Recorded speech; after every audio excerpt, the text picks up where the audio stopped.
Livro de Atos dos Apóstolos, capítulo de número 2. Glória a Deus. Atos, capítulo de número 2,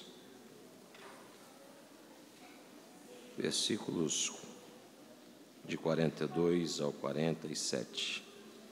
Tributando uma vez mais a Deus toda a honra, toda a glória, pelo privilégio de poder, uma vez mais, compartilhar com os irmãos da palavra do Senhor. Louvar a Deus pela vida do nosso pastor, pela confiança em nos ceder essa oportunidade, toda a diretoria da igreja, os nossos companheiros que estão aqui na retaguarda e que também militam, e a toda essa igreja que nós aprendemos a amar. Esse mês está fazendo 1 ano e nós estamos em agosto, né? 1 ano e 2 meses que nós retornamos à catedral. E eu e a minha casa somos gratos a Deus pela vida de cada um dos irmãos. Louvado seja Deus. Atos, capítulo de número 2, versículo 42. Eu vou fazer a leitura, os irmãos, por gentileza, acompanhem. E perseveravam na doutrina dos apóstolos e na comunhão e no partir do pão e nas orações. Em cada alma havia temor e muitas maravilhas, e sinais se faziam pelos apóstolos. Todos os que criam estavam juntos e tinham tudo em comum. Vendiam as suas propriedades e fazendas e repartiam com todos, segundo cada um tinha necessidade. E perseverando unânimes todos os dias no templo, e partindo o pão em casa, comiam juntos com alegria e singeleza de coração, louvando a Deus e caindo na graça de todo o povo. E todos os dias acrescentava o Senhor à igreja aqueles que se haviam de salvar. Eu gostaria que você repetisse comigo algumas palavras, por gentileza, antes de você tomar o seu assento. Repita comigo assim: perseveravam. Repita comigo: comunhão. Repita comigo: partir do pão. E repita comigo: orações. Tome teu assento, glorificando o nome do Senhor.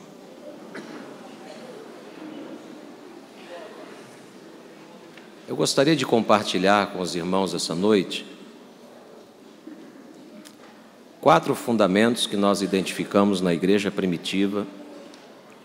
Vou repetir. 4 fundamentos da igreja primitiva que geram 4 resultados na igreja da atualidade. Eu vou repetir mais uma vez: 4 fundamentos da igreja primitiva que geram 4 resultados na igreja da atualidade. Quando nós abrimos a Bíblia no livro de Atos dos Apóstolos, nós vamos entender que o livro de Atos, ele é de suma importância, e talvez seja redundância dizer isso, mas existem livros na Bíblia Sagrada que eu entendo que são livros chaves, livros estes que nos levam a entender com riqueza de detalhes alguns acontecimentos da Bíblia Sagrada. E o livro de Atos dos Apóstolos, não só pelo fato de estar logo após os Evangelhos, mas por ser um livro complementar, por ser um livro que ele começa lá no capítulo de número 1, e apesar de se chamar Atos dos Apóstolos, ele começa, na verdade, dando continuidade ao ministério de Jesus. E o capítulo de número 1, ele vai trazer uma ênfase. E a ênfase que o capítulo de número 1 de Atos traz para nós é que tudo aquilo que Jesus fazia pelo Espírito Santo. Eu vou repetir. Tudo aquilo que Jesus fazia pelo Espírito. Eu queria que você abrisse comigo Lucas, capítulo de número 4, e eu vou usar 3 referências aqui na introdução apenas, mas eu gostaria que você abrisse comigo. Lucas, capítulo 4, versículo de número 1, ele vai nos dizer assim: e Jesus, cheio do Espírito Santo, voltou do Jordão e foi levado pelo Espírito ao deserto. Eu vou repetir: Jesus, cheio do Espírito Santo, voltou do Jordão e foi levado pelo Espírito ao deserto. Eu preciso entender, eu, pastor Cleverson, preciso entender que eu não sou fruto de casualidade. Eu não sou fruto de um acontecimento aleatório da natureza. Entendendo isso, entendendo que eu não sou fruto da casualidade ou da aleatoriedade dos acontecimentos naturais que podem permear a minha vida, eu preciso entender que, não sendo fruto de casualidade, eu sou fruto da bondade, da misericórdia de Deus, eu sou fruto da graça de Deus que um dia me alcançou. E uma vez entendendo que eu sou fruto da graça, e estou falando de mim, mas me refiro a você também como igreja, entendendo que você não é um fruto do acaso, tudo aquilo que acontece nas nossas vidas, e eu não posso acreditar de maneira diferente, embora estejamos sujeitos a todos os tipos de eventos casuais, eu preciso entender que a minha vida está, em todos os momentos, sob o controle de Deus. Seja isso na minha vida cotidiana, seja isso na minha casa, seja isso nos meus relacionamentos, seja isso na minha vida profissional, seja isso, eu não posso acreditar que eu cheguei a esse lugar essa noite por casualidade. Eu não posso acreditar que você saiu da sua casa e chegou aqui essa noite por mera casualidade. Não, o que eu entendo é que o Espírito Santo de Deus, aquele que atua no meio da igreja, aquele que tem liberdade de trabalhar no meio da igreja, estando você lá na tua casa, nesse domingo à tarde, ele já estava preparando o ambiente essa noite para dizer para você: você não é fruto do acaso, Deus continua no controle e no comando da sua vida. Será que você pode me ajudar a pregar essa noite? Será que você pode dizer para esse irmão bonito e abençoado que está do teu lado, diga para ele, diga: você não é fruto de casualidade, diga: você é resultado da mão poderosa de Deus que trabalha por intermédio do Espírito Santo de Deus. Entendendo que eu não sou fruto de casualidade, assim como Jesus, muito menos, e que Jesus mesmo sendo Deus, Jesus mesmo sendo Filho de Deus encarnado, ele era guiado pelo Espírito Santo, eu preciso entender que a minha vida necessita de forma fundamental, como um pilar da minha vida, eu necessito todos os dias buscar o direcionamento do Espírito Santo. A Bíblia vai dizer que Jesus foi levado pelo Espírito ao deserto. Eu quero nessa introdução abrir um parêntese essa noite e dizer para você, as provas que nós vivemos, as lutas que nós vivemos, as dificuldades que nós vivemos, também não são frutos do acaso. Tudo aquilo que eu estou vivendo hoje, nada mais é do que Deus moldando o meu caráter, do que Deus moldando a minha personalidade, do que Deus trabalhando na minha vida de forma sobrenatural. E embora eu não entenda, embora muitas vezes eu tente julgar o trabalhar de Deus na minha vida, eu preciso entender que até mesmo na dificuldade, Deus está fazendo alguma coisa. Eu preciso entender que mesmo diante da adversidade que eu estou vivendo, Deus está fazendo alguma coisa. Jesus não foi poupado do deserto, Jesus não foi poupado da dificuldade, porém a Bíblia vai dizer que o Espírito Santo levou Jesus ao deserto. O nosso problema não é o deserto que nós estamos vivendo, o nosso problema é quem a gente está levando com a gente para o deserto. O nosso problema não é a dificuldade que nós estamos vivendo, o nosso problema é a companhia que nós temos no meio dessa adversidade. Eu venho lhe dizer essa noite, e me permita ser a boca profética de Deus para profetizada sobre a sua vida. O Espírito Santo de Deus está disponível como companhia para você no momento, na situação em que você está vivendo na sua vida. O Espírito Santo de Deus está disponível essa noite para fazer companhia a você. O Espírito, eu vou repetir aqui, porque eu acho que você não entendeu. O Espírito Santo de Deus está disponível para te fazer. Pastor, eu tenho me sentido tão sozinho diante desse momento que eu estou vivendo. Eu tenho me sentido tão sozinho diante da adversidade. Eu preciso dizer para você, o Espírito de Deus está disponível essa noite para te fazer companhia nessa luta que você está vivendo. se prepare, porque quando o Espírito Santo de Deus entrar no ambiente, a situação dessa prova vai mudar. Pastor, mas vai mudar instantaneamente? Não, ele primeiro vai mudar o ambiente. Você vai ver que o ambiente mudando, ele vai começar a moldar o teu caráter, para começar a crer, mesmo diante da adversidade, que Deus está no controle, e está chegando a hora dele te tirar. Está chegando a hora dele te tirar. Eu vou repetir, porque eu acho que só os irmãos da esquerda aqui entenderam. Está chegando a hora dessa companhia atuar no cenário em que você está vivendo. Versículo 14 de Lucas 4 vai dizer assim: então, aí vai ter uma palavrinha aqui, essa palavrinha faz muita diferença. Então, pela virtude do Espírito, voltou Jesus para a Galileia, e a sua fama correu por todas as terras em derredor. Repita comigo: deserto é cenário de Deus derramar sobre a minha vida virtude. Entenda, muitas vezes nós damos ênfase à prova que nós vivemos. Muitas vezes nós damos ênfase à luta que nós passamos. Muitas vezes nós trazemos ênfase ao deserto que nós estamos vivendo. Eu venho dizer para você, Lucas 4:14, não aconteceu com ninguém diferente além de Jesus. Pela virtude do Espírito Santo, o mesmo Jesus que foi levado para o deserto, agora está voltando para a Galileia, e a Bíblia vai dizer assim: e a sua fama correu por todas as terras e redor. Eu quero dizer para você que o deserto que você está vivendo é particularidade sua, mas a hora que Deus meu irmão, você não está entendendo o que eu estou falando aqui. A hora que Deus te tirar do deserto, a hora que Deus te tirar do vale, a hora que Deus te tirar, meu irmão, o deserto é uma particularidade que você está vivendo. O Espírito Santo de Deus está dizendo para você essa noite: eu estou entrando no deserto, mas se prepara, porque quando eu tirar você desse deserto, vai dar o que falar, vai dar comentar. Dá para você profetizar para alguém essa noite? Dá?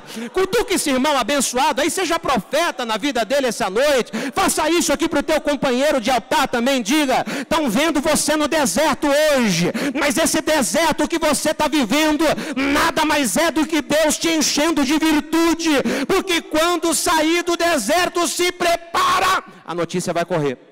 A notícia vai correr. A notícia, eu acho que só o irmão lá no fundo entendeu que levantou a mão.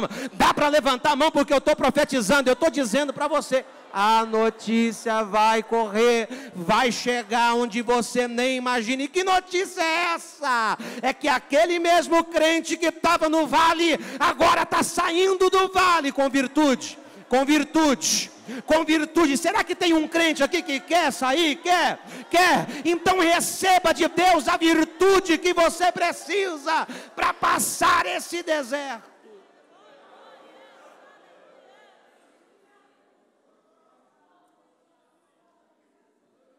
Quando ele sai, introdução ainda, Lucas 4 ainda, Lucas 4:18. Jesus entra no templo. Quando Jesus entra no templo, é dado a ele o livro de Isaías. A primeira palavra de Jesus é o que está escrito: o Espírito do Senhor é sobre mim, pois que me ungiu para evangelizar os pobres, enviou-me a curar os quebrantados do coração, a apregoar liberdade aos cativos, a dar vista aos cegos, a pôr em liberdade os oprimidos e a anunciar o ano aceitável do Senhor. 3 resultados, pelo menos, na saída do deserto. Primeiro, o Espírito de Deus está sobre, o Espírito do Senhor está sobre, o Espírito do Senhor está sobre Aí a Bíblia vai dizer assim: me ungiu para quê? Para evangelizar. Aquilo que Deus faz e prepara a tua vida, aquilo que Deus prepara a tua vida no deserto, não é só para você. A Bíblia está dizendo: me ungiu para quê? Para evangelizar. O que é evangelho? Evangelho é boa nova. Repita comigo: boa nova. Quem passa pelo deserto com a presença do Espírito Santo de Deus, tem sempre boa nova para contar no final. Eu vou repetir: quem passa pelo deserto na presença do Espírito Santo de Deus, tem sempre boa nova para contar. E se você permitir, eu vou profetizar sobre a minha vida e sobre a tua vida essa noite. Nesse deserto que Deus vai nos tirar, vai ter boa nova para contar. Vai ter boa nova para contar.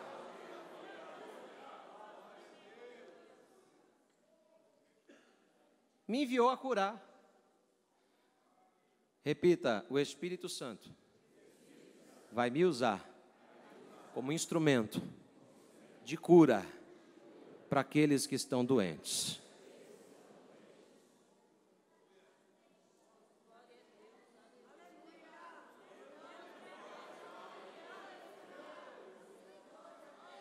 Deus vai usar, ei, você que está saindo do deserto, Deus vai usar você para curar aquele que está doente. Pastor, me explica quem é esse doente. Tem muito doente que muitas vezes está dentro da igreja, só que o deserto machuca, o deserto muitas vezes esquenta, o deserto muitas vezes machuca os pés, machuca as mãos, machuca a cabeça. O deserto muitas vezes vai nos colocar em situações onde as nossas estruturas serão testadas. Mas você que está saindo, eu estou profetizando essa noite, pregando para uma igreja que está se levantando para sair do deserto, está se levantando para sair do deserto.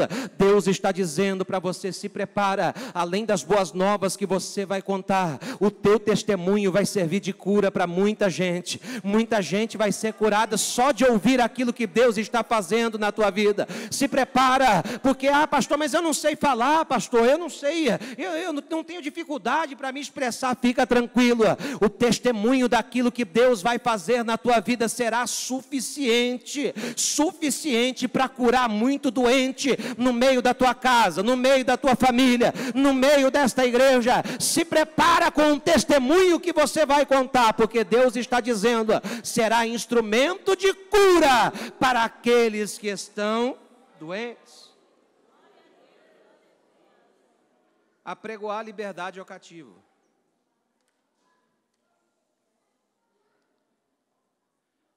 Irmão, quantas pessoas, cá para nós aqui,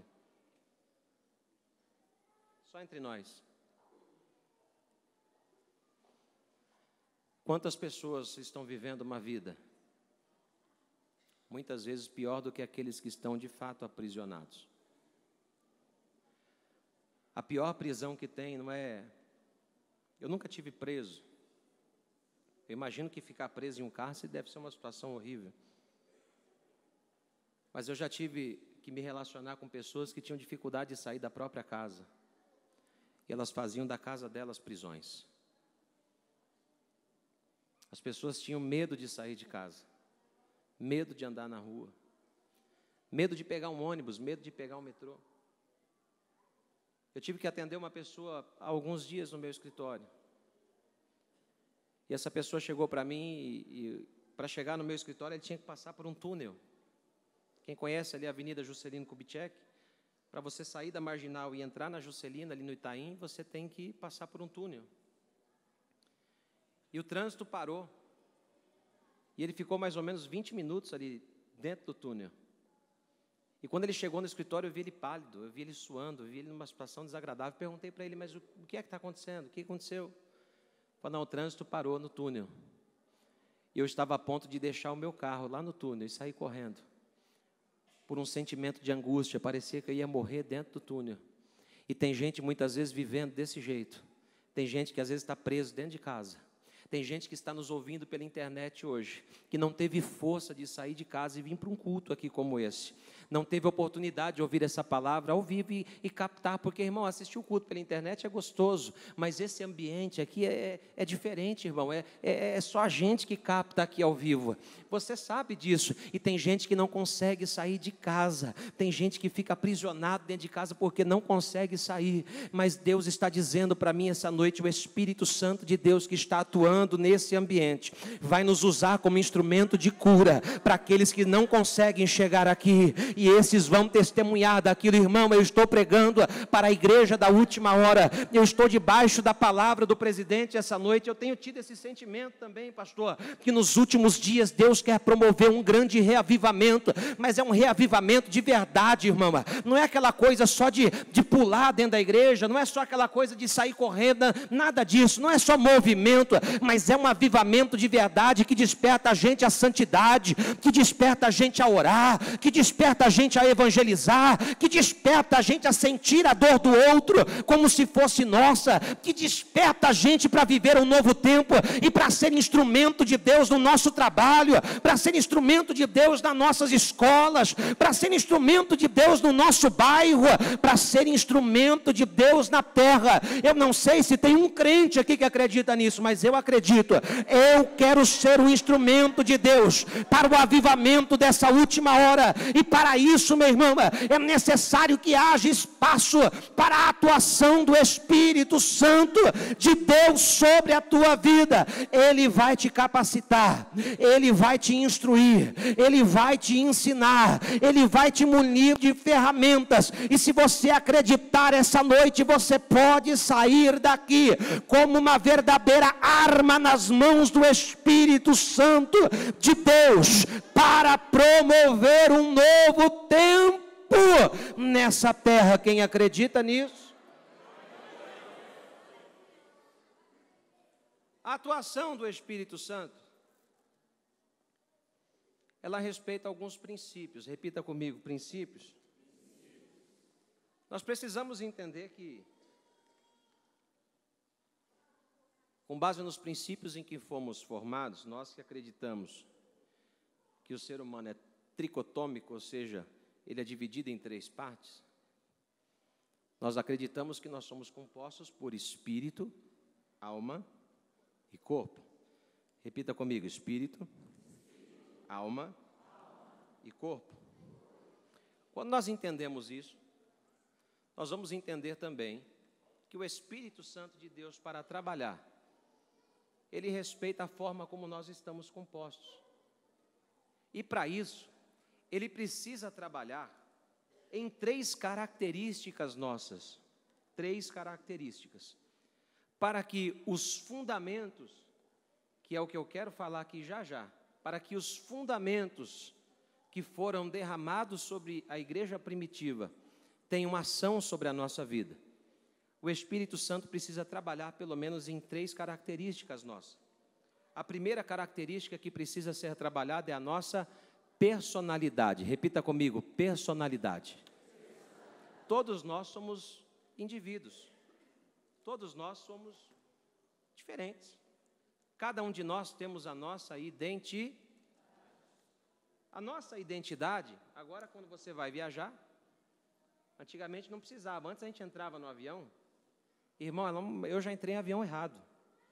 Porque a gente entrava no avião e só depois que você estava lá dentro que você descobria. Era uma bagunça antigamente o aeroporto. Hoje até para entrar no avião você é obrigado a apresentar o teu documento de identificação.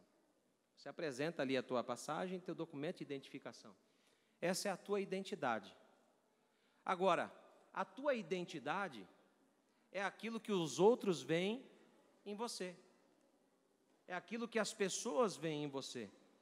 Então você olha para mim por conta do meu cargo de pastor, pelo fato de eu estar pregando, pelo fato de eu me assentar aqui no púlpito. Você olha para mim e você reconhece em mim uma identidade. Só que essa identidade é aquilo que você vê e não aquilo que de fato eu sou. Porque antes de ser pastor eu tenho outras atribuições. Eu sou pai, sou marido, eu sou às vezes chefe, às vezes empregado. Eu tenho outras atribuições e outras características. Agora, me assusta às vezes porque tem gente que às vezes joga isso até como um atributo positivo. Olha, eu sou uma pessoa de personalidade.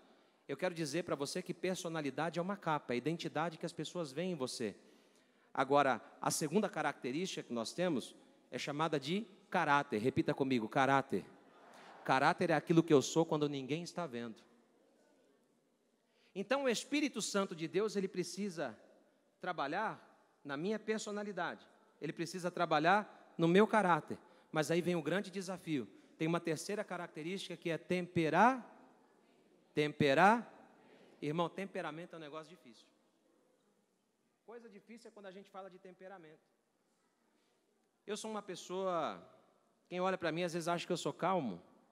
Irmão, eu já fui muito nervoso, sabe? Muito nervoso. Eu sei que não tem ninguém aqui assim, não, só eu. Ninguém tem esse defeito. E tem uma coisa, eu vou confessar uma coisa para vocês. Mas é só entre nós. Se tem uma coisa que me deixa nervoso, irmão, é trânsito. Pensa numa coisa que me deixa nervoso. Esses dias eu comecei a fazer conta, quase que eu endoidei. Falei para minha esposa, vou parar de trabalhar agora, vou ficar em casa. Vou trabalhar aqui de casa. Mas como assim? Você vai para o escritório para trabalhar 8 horas. Só que você passa 2 horas de manhã no trânsito, às vezes 2 horas e meia. E aí você trabalha 8 horas. Chega no final do dia, você passa mais 2 horas e meia no trânsito de novo. Ou seja, eu trabalhei 8 e fiquei 5 no trânsito. E essas 5 horas ninguém vai me pagar por elas, são horas improdutivas. E não bastasse, você fica no trânsito, irmão, o trânsito tem um demônio, eu não descobri o nome dele ainda, tem um satanás que age no trânsito. Esse demônio, eu não descobri ainda quem é esse demônio. Deve ter um nome específico. Mas ele age na vida das pessoas e é o seguinte, aqui é um tal de fecha para cá e fecha para lá. E as pessoas disputando um espaço. Irmão, semana passada eu estava vindo aqui para a igreja, terça-feira. Não, foi terça? Cadê minha esposa? Acho que foi terça-feira que eu estava vindo para cá. Eu moro lá na freguesia do Ó. Aí vem pelo Rodoanel, pega Bandeirantes, entra ali. E agora esse demônio ele age de forma territorial. E tem um pedaço, um grupo dele que está agindo ali no entorno do Rodoanel, ali, na saída do Rodoanel para o Trevo de Perus. Irmão, mas não andava, irmão. O sem parar tinha que mudar de nome, porque ali está tudo parado. O sem parar, todo mundo anda, e o sem parar ficava parado. E aí, para ajudar, eu não tinha R$1 no bolso. Não tinha R$1. Não tinha R$1 no bolso para pagar o pedágio, para diminuir pelo menos a fila. Irmão, e as pessoas fechando. Esses dias eu levei uma fechada no trânsito. E o camarada do outro lado gesticulando. Eu só vi assim, de dentro do carro, né? Ele gesticulando. Eu fiquei tão nervoso, me deu uma doida tão grande na cabeça, que eu olhei para ele e fiz assim, ó. Brrr.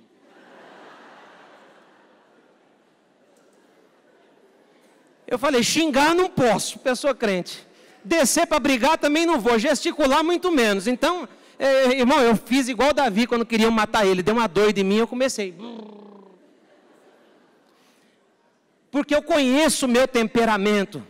Eu sei como eu sou. Mas aí o Espírito Santo de Deus, que também conhece o meu temperamento, depois que eu dei espaço para ele trabalhar no meu caráter, ele vai lá dentro da minha cabecinha e fala assim, acalma aí, filho, acalma o teu coração, porque é o seguinte, esse trânsito aí vai passar, isso aí vai passar, daqui a pouco passa, daqui a pouco você nem lembra mais dele, e aí eu estou brincando com você aqui para dizer para você, ei, essa prova que está deixando você nervoso desse jeito, ei, você que está aí dizendo que vai entregar a carteirinha, você que está dizendo que vai largar a igreja, você que está dizendo que vai desistir do grupo, vai desistir do cargo, vai desistir de tudo, eu vim para dizer para você, acalma esse teu temperamento, porque o Espírito Santo de Deus quer encher de fogo dele esse seu caráter, para você entender que isso vai passar, e vai chegar um dia que você nem vai lembrar disso, meu irmão. Tem hora que a gente fica numa agonia na igreja, né? Porque a gente tem uma coisa que é da gente isso, chama-se ansiedade. E o brasileiro, dentro da composição genética do brasileiro, eu não sei como é que foi feito isso, mas a gente pegou a fila umas 5 vezes desse negócio. Porque o brasileiro, ele sofre por ansiedade. Fala que vai esfriar lá no sul. E aí o paulista, ele já tem isso, ele começa a colocar blusa já. A gente sofre por ansiedade. Agora, essa ansiedade, ela só vai deixar o teu temperamento mais aguçado. Irmão, tomar decisão de cabeça quente é a pior coisa que tem. Eu estou pregando aqui num culto da família. Estou pregando aqui para pais, para mães. Estou pregando aqui para pastores. Estou pregando aqui para jovens que estão aí na ansiedade. Ansiedade para o namoro, para o noivado, para o casamento, para o trabalho, para a faculdade. Meu irmão, essa ansiedade que você está vivendo hoje, se você tomar decisões visando somente aquilo que o teu temperamento está te dizendo, lá na frente você vai ter uma tendência a se arrepender. Tem hora que a gente tem que olhar, e às vezes eu faço isso em casa, eu vou confessar aqui para você. Tem dia que a luta lá no trabalho está tão grande, tão grande, tão grande, tão grande, tão grande. Sabe o que eu faço? Não estou falando para você fazer isso, irmão, eu posso fazer isso porque assim, eu trabalho por conta, então eu posso fazer isso. Se você trabalha e é empregado, não faça isso, porque não vai funcionar. Mas às vezes eu sento em casa e falo para minha esposa, hoje eu não vou fazer nada. Porque se eu tomar a decisão hoje, eu não sei o que essa decisão vai me trazer amanhã de resultado. E aí, irmão, batata. Deus vai trabalhando no meu caráter ali durante o dia. E quando chega ao final do dia, parece que eu vejo o Espírito Santo de Deus personificado na minha frente, dizendo, está vendo como valeu a pena esperar? Está vendo como valeu a pena aguentar? Problemas que eu achava que seriam insolúveis, eu não precisei fazer absolutamente nada. O Espírito Santo de Deus foi lá, e quando eu cheguei no outro dia, estava resolvido. Meu irmão, eu estou debaixo de uma unção essa noite, e eu acredito nessa atmosfera que nós estamos vivendo aqui nesse culto. Eu quero profetizar em nome de Jesus, que o Espírito Santo de Deus comece a promover mudanças de caráter aqui essa noite, porque através das mudanças de caráter que Ele vai promover, esse teu temperamento ranzinza, esse teu temperamento nervoso, esse teu temperamento ansioso, você vai aprender a chegar na tua casa e cantar a Deus, adorar a Deus, louvar a Deus e esperar o quê, pastor? Esperar a boa e potente mão do Senhor trabalhar sobre a tua vida, meu irmão. Cutuca o irmão que está do teu lado aí só para ele acordar, diga assim, espera. Diga, vale a pena esperar. Só mais um pouquinho, diga, só mais um pouquinho. E essa prova que você está vivendo, diga, essa prova que você está vivendo, amanhã nem lembrar dela você vai.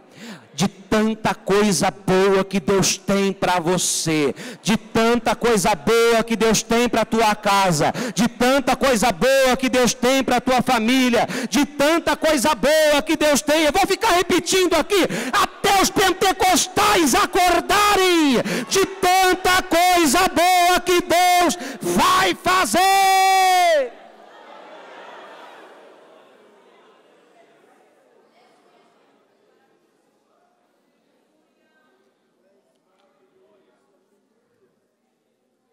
Repita comigo, o Espírito Santo.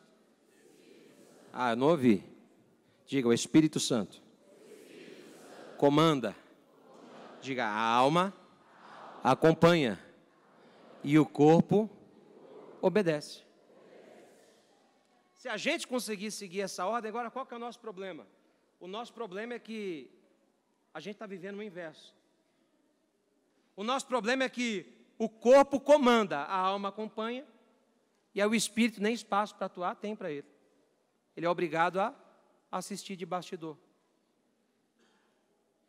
A gente trata o Espírito Santo como se fosse uma roupa, como se fosse esse paletó que eu estou vestindo. Ah, chegou a hora de ir para a igreja, eu vou lá e coloco o paletó. Eu saio da igreja, eu tiro o paletó. E a gente vai vivendo uma geração de crentes que não acreditam mais no sobrenatural de Deus. Pessoas que vivem como naturais. Eu estava orando a Deus para pregar isso. Quando o pastor falou, eu falei, Deus, obrigado. Quando o pastor falou do testemunho do pastor lá de Goiás. A gente está vivendo uma geração que é a geração do enlatado. As pessoas não acreditam mais nas coisas simples de Deus e ficam inventando moda. Irmão, esses dias eu peguei uma versão à rede social. Eu posto algumas coisas na rede social, mas assim, eu não consigo ver mais. Eu posto e saio. Eu não consigo ficar olhando mais rede social. Mas esses dias eu peguei para olhar. Estava com um tempo bobo lá, peguei para olhar. A hora que eu peguei para olhar, irmão, é tanta escola. Escola de isso, escola de... Eu não vou citar os nomes porque eu não quero ofender ninguém. Mas aí eu olho a maioria dessas pessoas que eu vejo lá nessas escolas. Tem escola dominical nas suas igrejas todos os domingos. Mas elas não vêm. Elas querem buscar fora aquilo que sequer elas tiveram capacidade de procurar na base. E o tempo vai passando. E essas pessoas vão vivendo dessa forma, vão vivendo dessa maneira. Buscando aquilo que está pronto, buscando aquilo que está fácil, irmão. Esse negócio do Google agora deixou a gente preguiçoso. Porque agora eu tenho essa mania, eu estou lá em casa, às vezes, quando tem uma coisa que eu não sei, minha esposa está do lado, eu falo, amor, pesquisa aí para mim no Google. E ela vai pesquisando. E aí agora tudo que aparece eu vou lá e mando ela pesquisar, e ela pesquisa, e fica fácil. Só que no nosso relacionamento com Deus, o Google chama-se Espírito Santo. E aí esse Google, que é o Espírito Santo, a gente esqueceu de perguntar para ele. E aí a gente fica vivendo de forma natural e as coisas vão acontecendo. Aí as coisas vão acontecendo na família, você não pergunta, você prefere buscar no Google. As coisas vão acontecendo na tua saúde, você pergunta para o Google, mas você não tem capacidade de dobrar o teu joelho e perguntar para o Espírito Santo de Deus, que sabe todas as coisas que você precisa. Ele está dizendo para você essa noite, se você abrir o teu coração só um pouquinho para mim e deixar eu entrar, eu tenho todas as respostas que você precisa.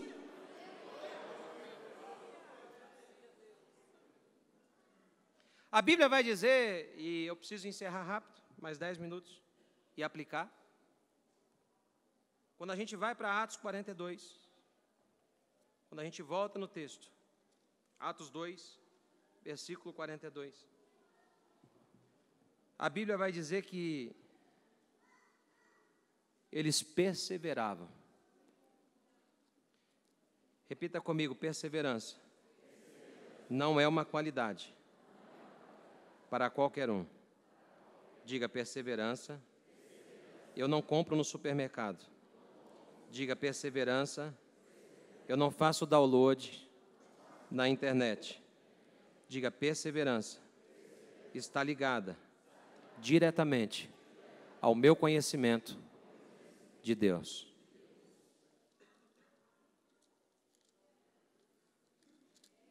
Abra a tua Bíblia comigo em Hebreus capítulo de número 12.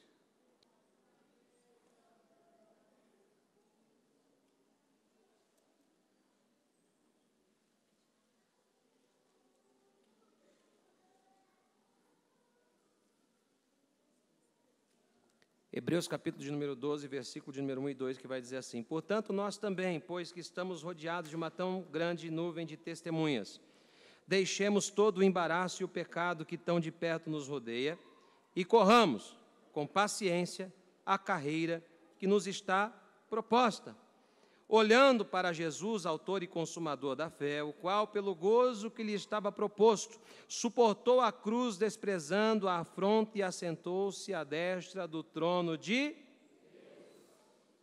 Explica para mim como é que é esse negócio de correr com paciência. Você consegue me explicar? Irmão, quem está correndo quer chegar em algum lugar, pastor Joinville. Eu não consigo entender como é que eu corro com paciência. Aí eu preciso entender que o correr não é o correr aleatoriamente. O correr com paciência significa entender que o nosso alvo proposto, ele é imutável, independente do caminho que eu estou percorrendo. Eu vou repetir. Correr com paciência significa entender que aquilo que Deus tem para mim não muda por conta daquilo que está acontecendo ao longo do caminho. Ou seja, a promessa de Deus para a minha vida é imutável. Então quem muda sou eu. A promessa não muda. Agora, quando eu entendo que o resultado é um só, irmão, eu corro, mas corro feliz. Por quê? Eu não estou preocupado se alguém vai chegar primeiro ou se eu vou chegar depois. O que eu sei é que eu vou chegar. E quando eu chegar lá, quem chegou na minha frente, por mais que tenha chegado 10 anos na minha frente, não vai ter a capacidade de pegar o prêmio que foi reservado só para mim. Então, quando eu falo em correr com paciência, significa que o correr com paciência, eu não estou brigando com ninguém para chegar a um propósito específico, a não ser comigo mesmo. Então, a paciência, ela é comigo. De quê? De entender que eu estou correndo, o propósito da minha corrida, quando eu chegar lá, não importa se o irmão A, o irmão B, a irmã C ou a irmã D chegou, aquilo que Deus reservou para mim, ninguém é capaz de tomar. O prêmio é meu, o resultado é meu. Você pode dizer para alguém isso hoje? Pode. Diga, fica tranquilo nessa corrida, companheiro, companheira. Diga, fica tranquilo, diga, não importa quem vai chegar primeiro, o que importa é você chegar. Então tenha paciência com você mesmo, o Espírito Santo de Deus está moldando você nesse caminho, porque o prêmio que Ele reservou para você, ninguém toma, o teu lugar no pódio está garantido, meu irmão.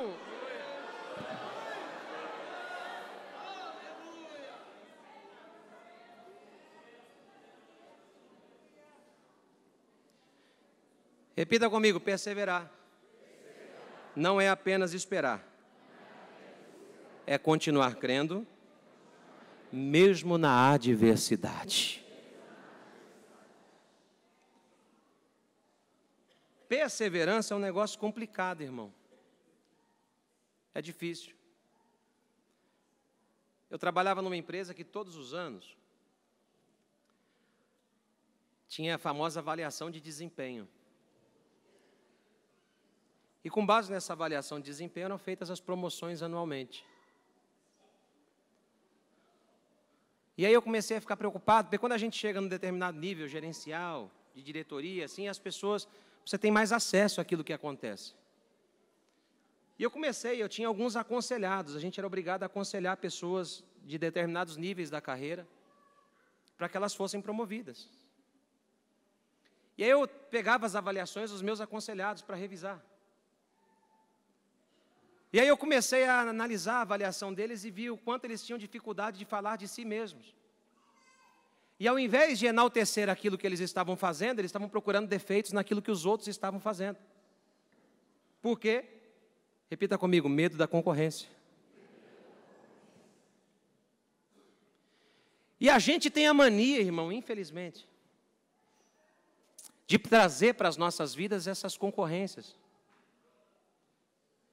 E essas concorrências muitas vezes prejudicam lares, é irmão concorrendo com irmão. A gente fala de coisas que acontecem na igreja, eu quero dizer para você que o que acontece aqui na igreja nada mais é do que o reflexo que acontece na tua casa. Porque tudo aquilo que você faz aqui é resultado daquilo que você é. Eu quero dizer para você que no reino de Deus tem espaço para todo mundo, não precisa disputar com ninguém. Porque a caminhada de cada um está proposta. O prêmio está reservado.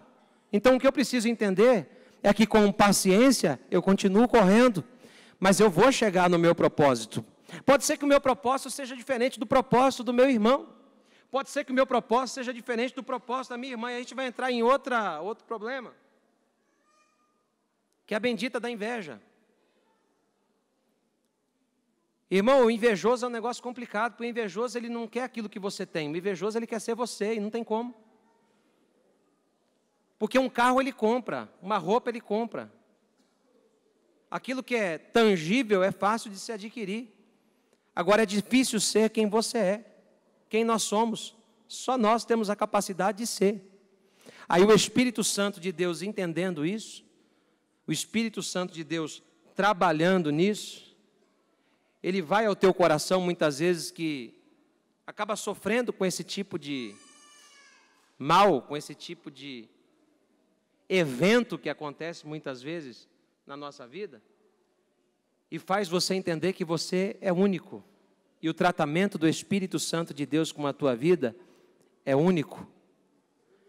Deus nunca vai tratar com você na medida que trata o teu irmão. O tratamento de Deus com você é personalizado. A consulta de Deus com você, meu irmão, ela é uma consulta extremamente particular. O diagnóstico teu é teu. O remédio que é para você não vai servir para o teu irmão.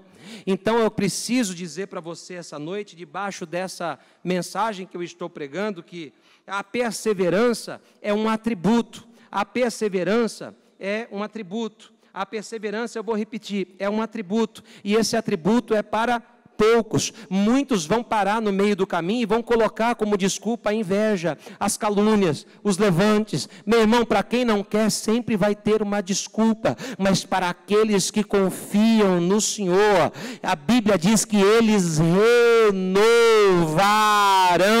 as suas forças. Então entenda, perseverança não é para qualquer um. Só que essa perseverança, ela traz 4 fundamentos importantes no texto. E eu vou terminar aqui em 5 minutos, prometo, já aplicando e agradecendo a minha oportunidade. Mas quando a gente olha em Atos 2, 42, que nós lemos, a Bíblia vai dizer que eles perseveravam na... Então vamos abrir lá em João 8, Evangelho de João, capítulo 8, versículo de número 35, que vai dizer assim, primeiro fundamento, perseveravam no quê? Na doutrina dos apóstolos. João 8, 35, Evangelho de João, capítulo de número 8, versículo de número 35. Ora, o servo não fica para sempre em casa. O filho fica para sempre. Se, pois, o filho vos libertar, verdadeiramente sereis livres. Bem sei que sois descendências de Abraão, contudo procurais, versículo 36, se, pois, o filho vos libertar, verdadeiramente sereis livres. Entenda uma coisa, liberdade é diferente de libertinagem. Então, meu irmão, Deus te chamou para ser livre. Deus te chamou para ser livre. 1 Pedro, capítulo de número 1, versículo de número 13. Portanto, cingindo os lombos do vosso entendimento, sede sóbrios, e esperai inteiramente na graça que se vos ofereceu na revelação de Jesus Cristo, como filhos obedientes, não vos conformando com as concupiscências que antes havia em vossa ignorância, mas como é santo. Eu vou repetir, versículo de número 15, mas como é santo aquele que vos chamou, sede vós também santos em toda a vossa maneira de... Primeiro fundamento, santidade. Repita comigo, santidade está ligada diretamente à minha conduta. Segundo fundamento, repita comigo, comunhão. Comunhão é a junção de 2 palavras, comum e união. Não tem aquele hino que fala assim, somos corpo, assim bem ajustados, totalmente ligados, unidos, vivendo em amor, uma família. Como é que é?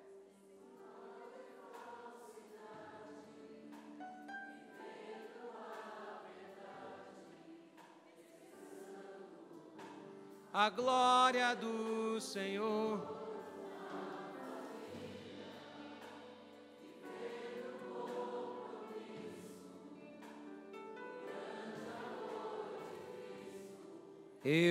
Isso é comunhão, ó. Querido irmão. Isso é comunhão. Essa comunhão é o quê? Nós somos pessoas comuns, cheios de defeitos, cheios de debilidades, com as nossas dificuldades. Tem dia, irmão, que a gente chega na igreja, tem aquele dia que a gente chega na igreja que a gente não quer nem, irmão, até para dar paz ao Senhor é difícil, porque a prova está dura, a situação está difícil.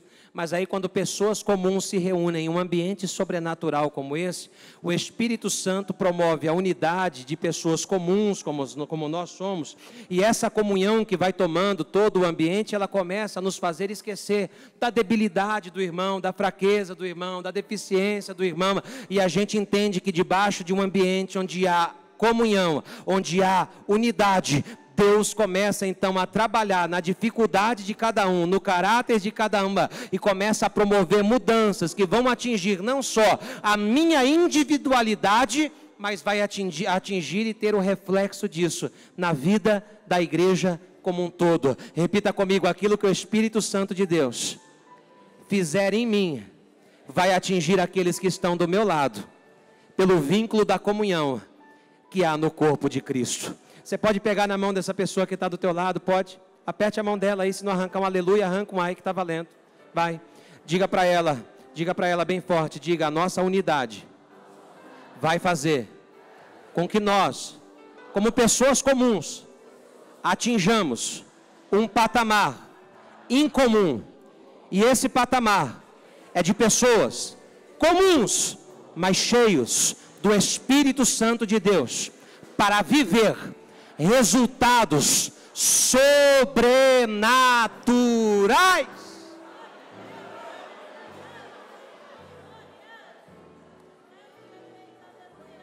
Terceiro fundamento, partir do pão. Repita comigo: partir do pão. Eu uso isso quando dou aula. Quando eu dou aula, eu às vezes falo, conhecimento não compartilhado não serve para nada, porque o objetivo do conhecimento é compartilhar. Mas a verdade é que tudo na vida é assim. Tudo aquilo que você não compartilha, perde o valor. Tudo aquilo que você não compartilha, perde o valor. Agora, coisa boa é quando a gente pode compartilhar. Repita comigo: o Espírito Santo, na minha vida, me faz aprender a compartilhar aquilo que é para mim, com aqueles que estão ao meu redor. Coisa difícil é esse negócio de compartilhar, irmão, porque nós temos o sentimento de possessão. A gente quer ter posse das coisas. A gente às vezes quer agarrar as coisas como se só nós pudéssemos ter acesso a algumas coisas. Eu quero dizer para você que as pessoas que mais têm são aquelas que mais compartilham. Mas as pessoas que mais têm, geralmente aprenderam a compartilhar quando não tinham. Porque isso é algo que vem de dentro para fora. O quarto fundamento é a oração. Irmão, eu não sei vocês, mas eu tenho dificuldade de orar por mim.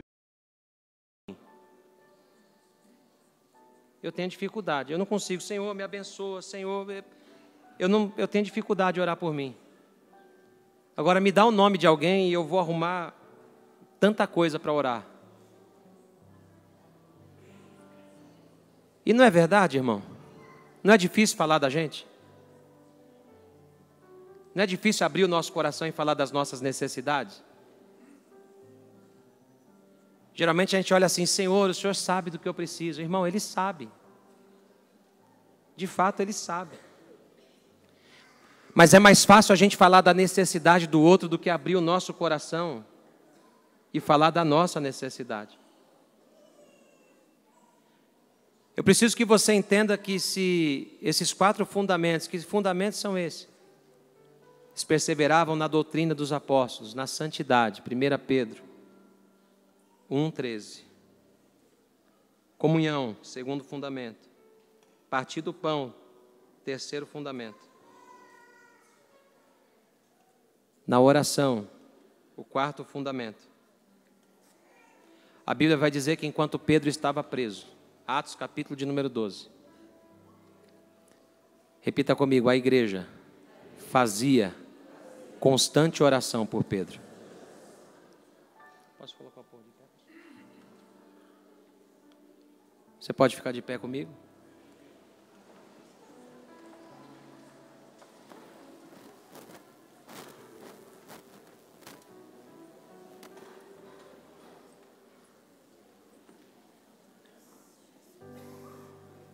Às vezes a gente fala assim, Senhor, tem aquela, às vezes a gente usa até para pregar, né? O Espírito Santo é educado. Ele bate na porta para entrar. Ele pede licença. Mas o problema é que, irmão, enquanto eu tiver o controle da porta, a mesma porta que eu abro hoje para o Espírito Santo e falo para ele entrar, é a mesma porta que amanhã eu fecho e não dou liberdade para ele entrar. Eu quero encerrar essa mensagem dizendo para você que esses 4 fundamentos só conseguem ser manifestados na nossa vida se nós de fato vivemos uma vida na plenitude e cheios do Espírito Santo de Deus. Mas se você só abrir a porta para ele entrar essa noite, pode ser que amanhã a tua personalidade, o teu caráter ou até mesmo o teu temperamento leve você a fechar essa porta e amanhã ele não vai encontrar espaço. Então essa noite eu quero convidar você a pegar a chave da sua vida, a chave dessa porta, a chave do teu coração e dizer: Espírito Santo, pega essa chave, porque se porventura amanhã o meu temperamento, o meu caráter ou a minha personalidade tentar impedir esse relacionamento que eu estou tendo contigo hoje, eu quero lhe dizer, Espírito Santo, o Senhor tem liberdade de pegar a chave, abrir a porta desse meu coração e fazer morada no meu coração. Repita comigo: Espírito Santo, vem fazer morada. Diga mais forte, diga: Espírito Santo, vem fazer morada em mim. Você pode pegar na mão desse crente, só mais uma vez. Eu estou entregando agora o microfone.